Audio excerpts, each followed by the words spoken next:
This is Professor Michael Chapman. I'm one of the most experienced IVF doctors in Australia. I believe that an important part that I can contribute is to educate patients in relation to fertility, infertility, and all that involves. These series of podcasts help to educate you. I hope they are helpful to you. If you wish to know more, however, I'm more than happy to have you contact me via email, which is profmchapman@gmail.com, or make an appointment to see me on 9138 4222.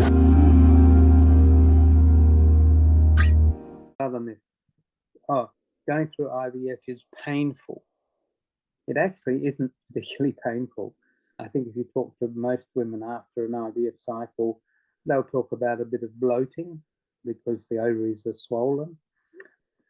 But that's probably the worst of it. Occasionally, there can be complications of cysts and twisted ovaries, but that's very rare. Women are often reluctant to go into IVF because it's going to be a painful process. That's physical pain.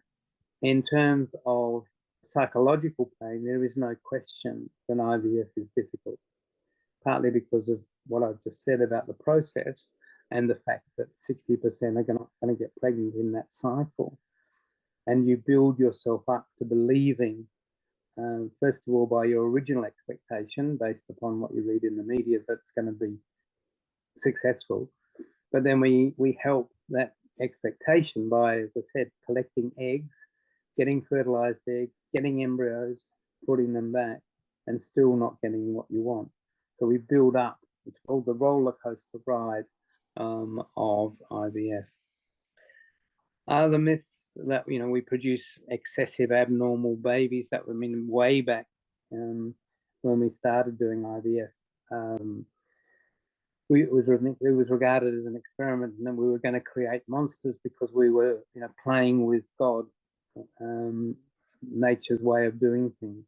It hasn't turned out to be the case at all.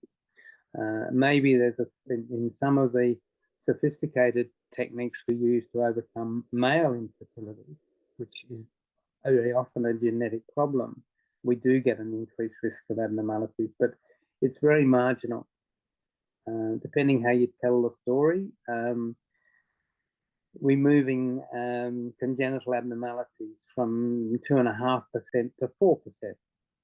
It's a small increase when we do in male factor infertility. But the alternative to tell that story is that it's a 70% higher chance of a congenital abnormality.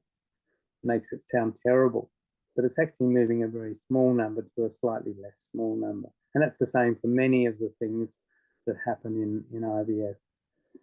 I'm currently interested in the stuff and some epidemiological work that's been done in China and in Denmark, looking at hundreds of thousands of IVF cycles and finding increased risks of high blood pressure in pregnancy if you put frozen embryos back. Yes, it does, from 2% to 3%, so one extra case every 100.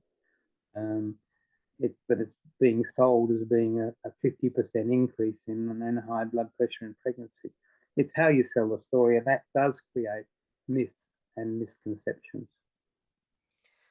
And don't forget that you can access all the previous episodes by going to our website www.theivfjourney.com and select IVF Journey podcast from the navigation menu.